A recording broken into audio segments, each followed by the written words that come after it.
bem, queridos? Vamos avançar então, né? Vamos seguir, nós estamos no tema de número 4. Basicamente o começo do nosso curso. Já estudamos 3 temas, mas ainda é o começo de uma grande jornada. Nós vamos avançar muito ainda. Nós ainda estamos no começo de uma grande maratona de compreensão, de estudo da Escritura Sagrada e, sobretudo, da revelação da Palavra de Deus no nosso coração. Como vocês sabem, que já foi feita aqui para vocês a distinção entre Bíblia, Escritura e Palavra de Deus. Hoje, ao adentrar o tema de número 4, a doutrina de Deus, a partir do tópico 3, procure na sua apostila, eu vou precisar de resgatar essa diferença entre Escritura, ou Bíblia, Escritura e Palavra de Deus. Alguém diria, pastor, eu não consigo ver nenhuma distinção entre Escritura, entre Bíblia e Palavra de Deus. Outros dizem, não, se tem alguma diferença, é muito irrisória e não tem por que lutar por isso, não tem por que ensinar isso. Alguns diriam que há coisas mais importantes para você tratar do que essa diferenciação, para alguns, meramente conceitual. Eu quero dizer que a importância de você compreender o que é Bíblia, Escritura e Palavra de Deus, enquanto 3 conceitos totalmente distintos, a necessidade de você compreender e a importância de se compreender se verificará, sobretudo, quando nós começarmos a falar, como hoje, acerca da revelação da verdade de Deus.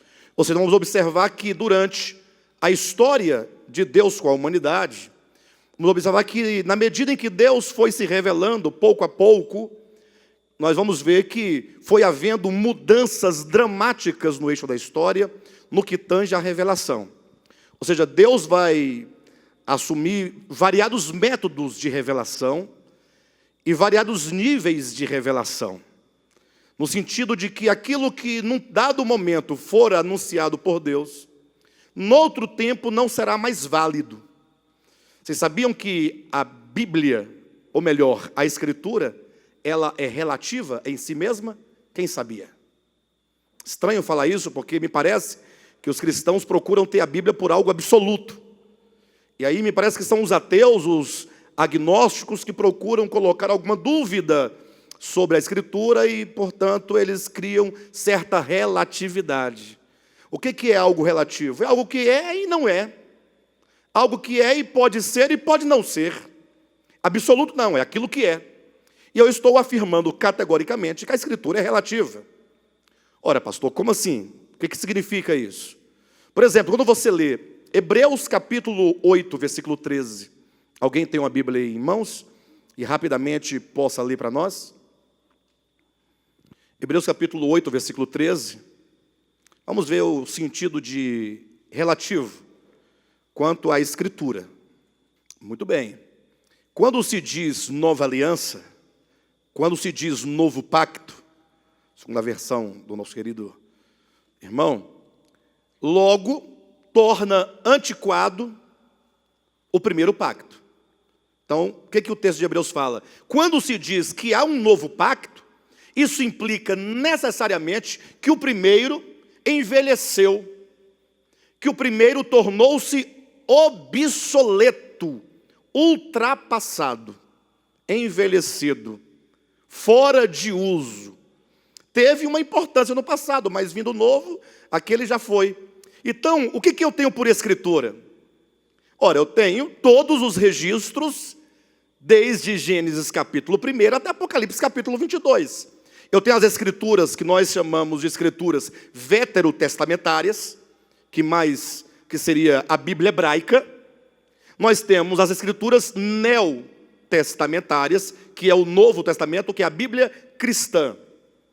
Certo? Quanto de Gênesis 1 a Apocalipse capítulo 22 ainda é válido para nós nos dias de hoje? Essa é a grande questão. Será que o sábado, ele ainda é algo necessário para o nosso tempo? Certamente que não. Quem vai nos ensinar isso é um novo pacto. É a escritura cristã, é a escritura neotestamentária. Mas alguém vai questionar você dizendo, ora, mas não está na Bíblia? Ora, não está em Gênesis capítulo 2, versículos de 1 a 3? Vão dizer, não está em Êxodo capítulo 16? Porventura não está em Êxodo capítulo 20? Porventura não está? Aí ele vai citando. Daqui a pouco já vai chegar a dezenas de textos no Antigo Testamento. Ele ainda vai entrar para os evangelhos, Mateus, Marcos, Lucas e João, demonstrando que o próprio Cristo ia à sinagoga todos os sábados, segundo o seu costume. Vai entrar para Atos, dizendo que Paulo ia às sinagogas aos sábados, segundo o seu costume. E aí ele vai demonstrando, aí ele fala, mas não está na Escritura? Você fala, está. Aí por que vocês não guardam o sábado? Aí você vai explicar o quê? Que a Bíblia não é absoluta. As Escrituras, elas não são absolutas, elas são relativas. No sentido de que num tempo foi de uma maneira, veio Cristo e disse, ouvistes o que foi dito aos antigos? Quem ouviu? Não amarás ao teu próximo e odiarás ao teu inimigo? Vocês ouviram? Aí todo mundo, ouvimos. Pois eu digo diferente. Eu, porém, vos digo, vocês não deverão odiar os seus inimigos, como foi dito a vocês, lá no passado, no antigo pacto. Vocês agora deverão amar os vossos inimigos. Senhor, então mudou? Mudou. Por que mudou? Aí eu pergunto, a palavra de Deus muda? Eu pergunto, se a palavra de Deus muda. A palavra de Deus não muda?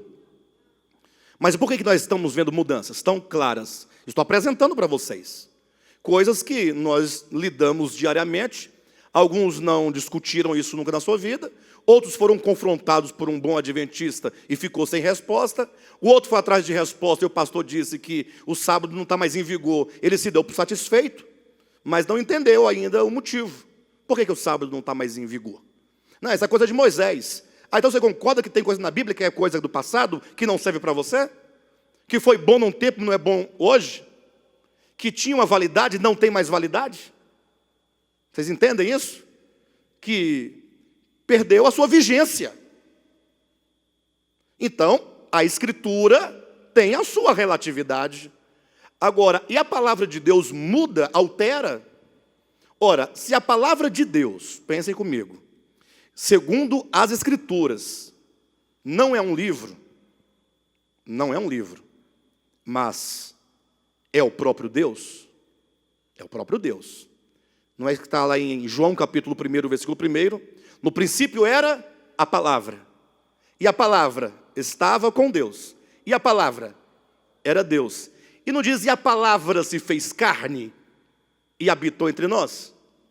João capítulo 1, versículo 14. E a palavra se fez carne. A palavra se fez carne? Sim. A palavra se encarnou, ela não se encadernou. Quem encadernou a palavra, fazendo da palavra livro, aí foi de Gutenberg para cá. Mas a palavra se fez carne e habitou entre nós. Aí você encontra lá em Apocalipse, depois, ou antes, em Hebreus capítulo 4, versículo 12 e 13. Quando o escritor aos Hebreus diz assim, porque a palavra de Deus é viva e eficaz. E a palavra de Deus, ela é mais penetrante do que qualquer espada de dois gumes. Ela penetra o ser do indivíduo, a palavra de Deus, e vai separando alma e espírito, juntas e medulas. E ela é tão eficaz e tão penetrante e tão suficiente que ela chega ao ponto de sondar os pensamentos e os propósitos do coração humano. Alguém ainda pensa que a palavra de Deus seja a Bíblia? O conjunto de livros? Ou os próprios textos escritos e editados e reeditados e traduzidos? Será que esse livro e essas letras e essas páginas e essas histórias é viva e eficaz e penetrante e cortante a ponto de discernir o homem no seu mais profundo ser? Se alguém ainda pensa que é a Escritura, a palavra de Deus, leia o versículo seguinte, porque o 4:12 de Hebreus diz que a palavra de Deus é viva, eficaz e mais penetrante que qualquer espada de 2 gumes, que penetra até o ponto de dividir alma e espírito, juntas e medulas, e é apta para discernir os pensamentos e propósitos do coração. 13. E não há homem que não esteja nu diante da sua presença. Aí, se você usar aqui as técnicas gramaticais, né, de referenciais ou referências dentro do texto, se diz no 13, pensa comigo, no 12, a palavra de Deus é viva e eficaz. A palavra de Deus é mais cortante que qualquer espada de 2 gumes. A palavra de Deus penetra o indivíduo a ponto de separar alma e espírito, juntas e medulas, e até o ponto de discernir os pensamentos e propósitos do coração. 13. E não há criatura que não esteja nu, despida, patente, diante dela, ou diante dele. É dele quem? Quando você encontra um ele, um ela, você tem que buscar a referência.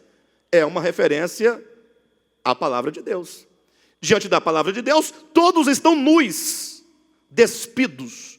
Ou seja, nenhum homem, conforme o versículo 12, se ela é apta para discernir os pensamentos e propósitos do coração, qual é o homem que pode se esconder diante da palavra de Deus? Qual é o homem que pode ter qualquer coisa oculta que a palavra de Deus não saiba? Por isso diz, e não há homem que não esteja totalmente despido, nu, patente aos olhos daquele a quem haveremos de prestar contas. Nós vamos prestar contas à palavra de Deus. A palavra de Deus é uma pessoa, é o próprio Cristo, é o Logos de Deus. De modo que em Apocalipse capítulo 19, versículo 11, nos diz que quando João viu, né, teve a visão do retorno de Cristo à terra, é dito que ele foi descrevendo aquela visão, que ele vinha montado num cavalo branco, e ele então tinha na sua coxa escrito o nome, Rei dos Reis e Senhor dos Senhores, e diz que o seu nome se chama a Palavra de Deus.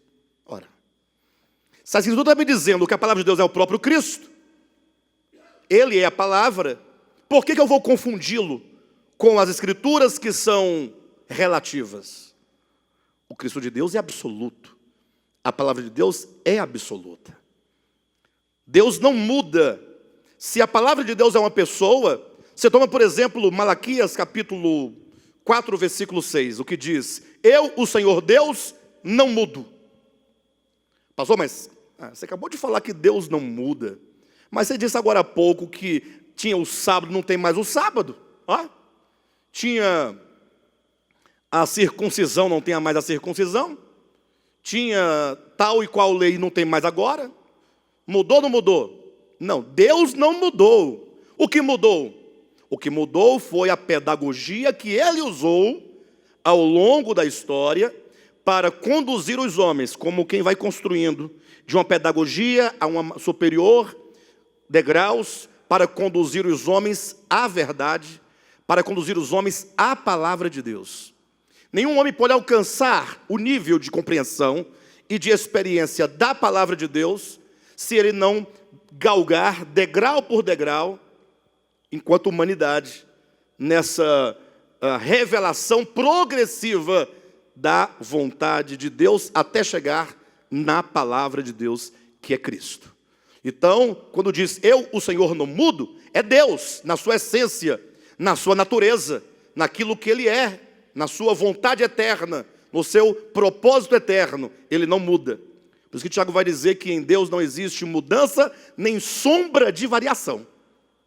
Agora, o que nós vamos observar, a partir desse tópico 3, é que existe uma mudança gradual, ou existem mudanças graduais, e nós vamos passar a partir de agora a observar, a estudar cada um dos níveis, revelação progressiva da doutrina de Deus.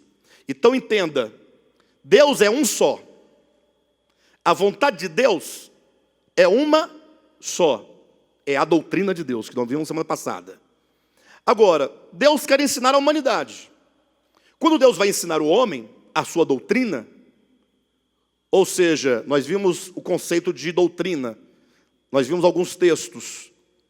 que quer dizer? A doutrina de Deus diz respeito a doutrina é a vontade de Deus. É a vontade de Deus. Revelada na forma de ensinamento, de modo a desvendar os segredos de sua pessoa, propósito e obra. A pessoa, o propósito e a obra de Deus é uma só. Não são muitas. Nós vimos a singularidade da doutrina de Deus. Ou não vimos a singularidade? Sim ou não? Vimos aqui? Agora, para Deus nos ensinar isso e chegar ao nível supremo do entendimento e da experiência da sua doutrina, ou da palavra de Deus, ou da sua pessoa, do seu propósito e da sua obra, não pense que ele chegou para a humanidade lá em Adão, ou lá em Noé, e falou tudo. É assim, assim, assim, e vamos para frente. Não. Eu posso dar um exemplo prático para vocês. Eu tenho duas filhas, né? A Emanuele e a Michele. E vocês que são pais, que têm filhos, sabem. E se você não tem filho, mas você já foi filho, você também sabe.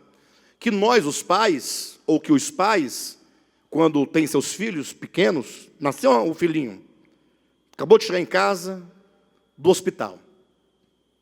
Qual é o ensinamento que os pais dão a essa criança imediatamente? Algum de maneira específica? Filho, hoje é o primeiro dia de vida aqui em casa. Ouça com atenção, que eu vou te passar a primeira matéria. Tem isso? Agora, tem algum ensinamento? Nenhum? Tem. Só não é algo imposto, não é uma sala, não tem uma lição.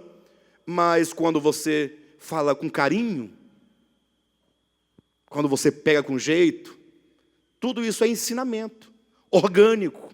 Isso vai ensinando devagarzinho, vai entrando, vai constituindo.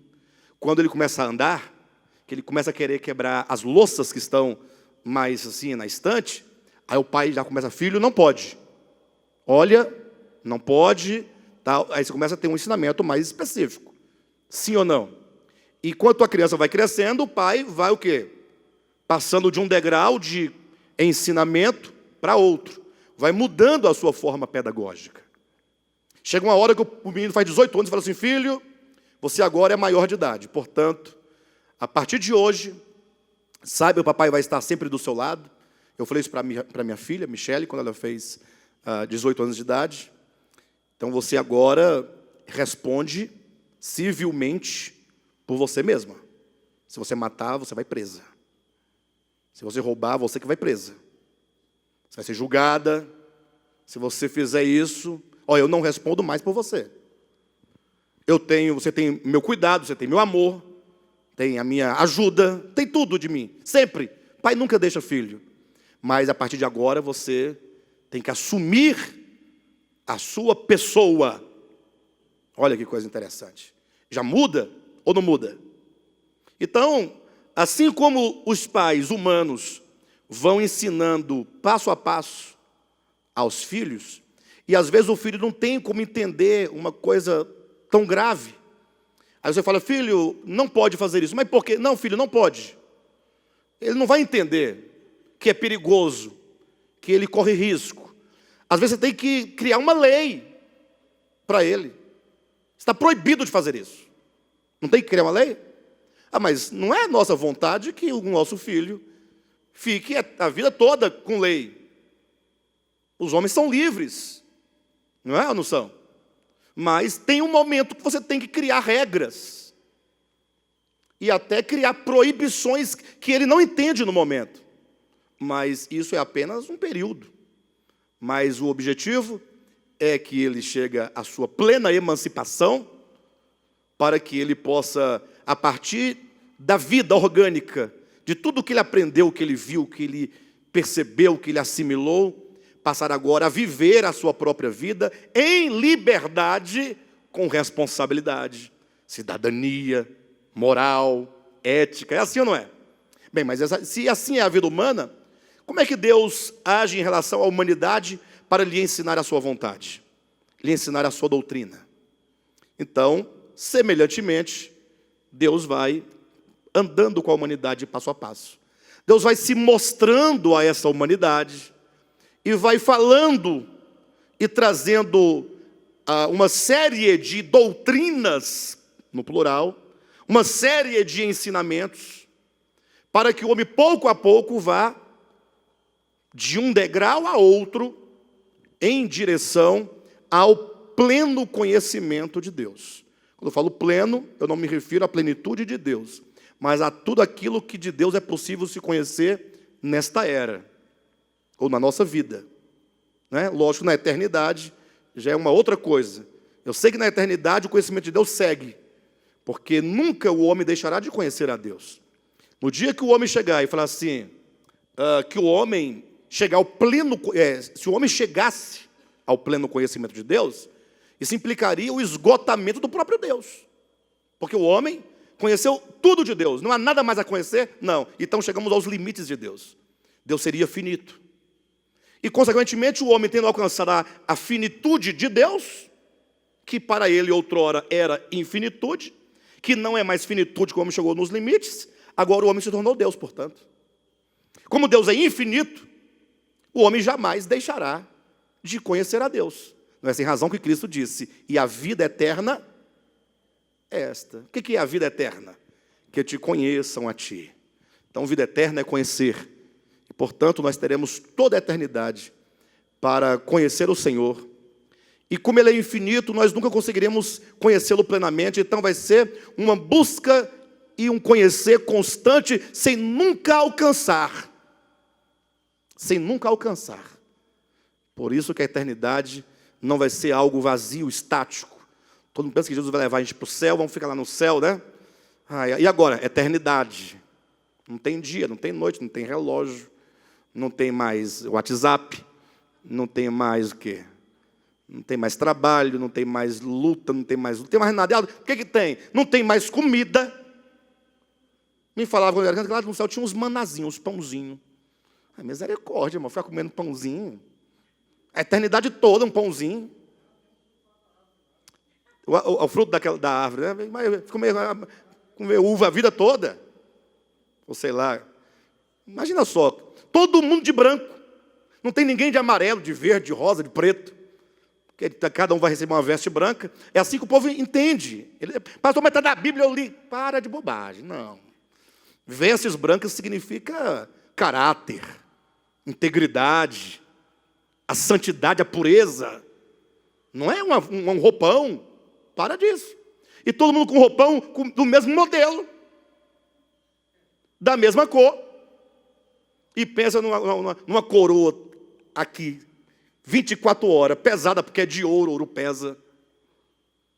Né? Cada um com uma harpa, um pá de asa nas costas, em cima de uma nuvem. A eternidade toda cantando.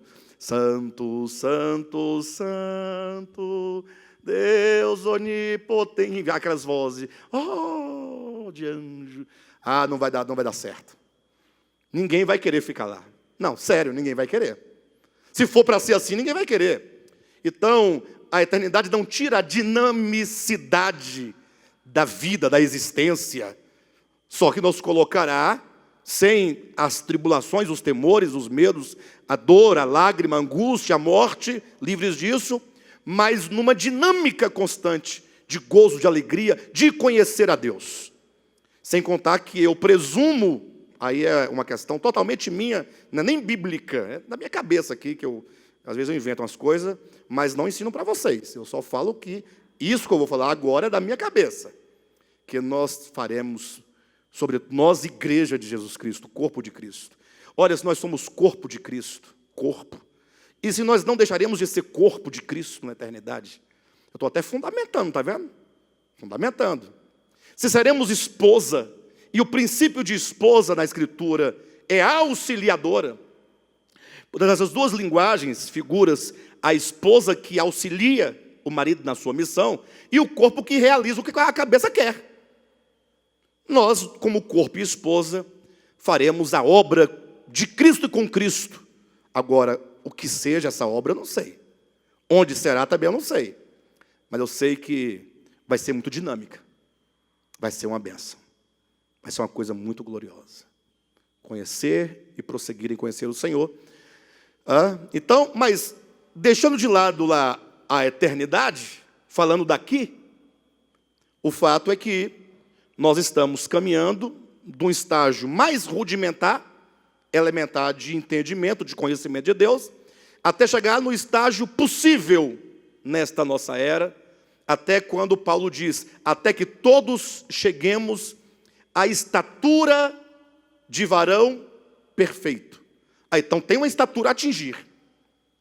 Se há crescimento depois, essa meta não nos foi apresentada, mas até a estatura de varão perfeito nós temos, que é como Cristo homem ressurreto. Mas para a humanidade chegar a esse nível, ela um dia foi criança, tenra idade, e foi galgando, e Deus como um pai foi ensinando passo a passo. Por isso que se diz revelação progressiva. É progressivo, de um estágio para outro estágio. Quando pensa que está tudo bem, não, vamos deixar esse estágio para trás, vamos abandonar. Próximo estágio. Se você estiver subindo uma escada, por exemplo, a escada tiver 20 degraus, você não tem como alcançar o segundo degrau se não abandonar o primeiro. Ou você fica com um pé no primeiro, um pé no segundo. Bem, aí agora, para o terceiro, sim, mas eu não posso abandonar o degrau, é tão importante o primeiro degrau. Gente, esse degrau é uma maravilha. Sem esse degrau, não teria nem como começar. Sim, mas você vai para o terceiro degrau, solta o pé do primeiro, coloca agora no terceiro, mas eu não vou abandonar, tem que abandonar aquele primeiro degrau. Colocar o pé no terceiro, o segundo para o quarto, você abandona o segundo, o do terceiro que foi avanço, você abandona para ir para o quinto, não é assim ou não é? Estão entendendo o que eu estou falando? Não. Subir uma escada, você tem que tirar o pé de um degrau, colocar no outro. Se bem que a gente coloca de um para o mesmo, né? E vai assim, mas não tem importância. Mas o que vocês entendem é o abandono de um degrau que foi importante. Então, a revelação é progressiva. Se nós não entendermos essa revelação progressiva, vai ocorrer de você ser um cristão, ou melhor, de ser um homem do século 21, pensa, 2000 anos depois que Cristo veio à Terra, e você vai ser um crente com a Bíblia na mão, confuso, extremamente confuso. Porque ainda que você consiga ter a melhor compreensão possível da Bíblia, e com toda, como é que a gente fala quando a gente quer ser humilde? Com toda modéstia, eu cheguei num ponto em que eu tinha uma boa compreensão da Bíblia, da Escritura, uma boa compreensão. Ninguém topava comigo em escatologia. Hoje não falo mais porque esse é um degrau que eu deixei para trás. Vocês já observaram que hoje eu estou falando outras coisas. Não que eu esqueci, não, sei tudo. Mas eu não vejo mais nenhuma graça ficar discutindo, por exemplo, falando do anticristo. Um exemplo, tá? Cuidado porque eu dou os meus exemplos para explicar algo que eu quero dizer. No caso, o abandono de um degrau para outro. É isso que eu estou dizendo. Não estou falando sobre anticristo aqui. O tema não é anticristo. Aí os alunos não entendem nada que eu estou dizendo, dos meus exemplos, e falam assim, pastor, mas e o anticristo? Então, você não está entendendo o que eu estou dizendo. Você quer o exemplo para demonstrar. Não tem como falar mais de anticristo hoje em dia, da perspectiva, o anticristo. Tópico primeiro. O homem da iniquidade, é o tópico primeiro. Ele virá da Europa. Cidadão europeu, portanto, cidadão romano, do antigo Império Romano. Vamos aos textos. Aí, tal, todo mundo, rapaz, vai ser romano. Mais especificamente, vai sair da Grécia. Pastor da Grécia. Ah, miséria, por que da Grécia? Vamos aos textos. Tal. A pessoa fica maluco, como é que vocês sabem dessas coisas? Mas é verdade, não estava aqui, eu não via. Ele é grego. E ele virá numa situação política assim. Israel estará assim. Começa a construir toda aquela escatologia, e você, como um mero espectador daquela história que se apresenta, você vai para casa, você fica absurdo daquilo, puxa, agora eu vou estudar isso aqui, eu vou saber tudo, saber tudo. Bem, é verdade que tudo isso é verdade. Isso vai acontecer. Vai acontecer. Vai ter um homem, chamado Anticristo. Vai ter uma relação política com Israel. Cumprimento de profecia. Entretanto, esse homem, ele ganha uma dimensão tão grande na Escritura toda, a ponto de os apóstolos não falarem exatamente do Anticristo, mas falarem do espírito do Anticristo. E Paulo diz que já opera. E João diz, e já chegou. Se os crentes estão esperando o Anticristo chegar, olhando para o futuro, João lá atrás já dizia, presentemente já está no mundo. Quem? O espírito do Anticristo presentemente já está no mundo. Mas você fala, mas eu estou esperando ele chegar, e João disse que ele estava naquele tempo. Aí nós temos que avançar da palavra doutrinária para a palavra espírito. Se vocês tiverem lido a apostila em casa, perceberão que o último dos 7 degraus ou níveis, são 7, chama-se palavra espírito. Esse foi o último degrau que nós conseguimos ver e alcançar, esse ministério. Há algum tempo nós estávamos somente na letra F, palavra apostólica. Lembra que nossas conferências chamavam-se conferência teológica? Aí passou a conferência orgânica. O que mudou, pastor? Por que mudou? Mudou porque nós enxergamos mais um degrau dentro da revelação progressiva. Só para vocês terem uma ideia do que eu estou dizendo. É preciso abandonar um degrau para seguir para o outro. Mas que tal nós olharmos degrau por degrau? Desde a revelação básica, elementar, até a mais alta que nós podemos enxergar, palavra Espírito.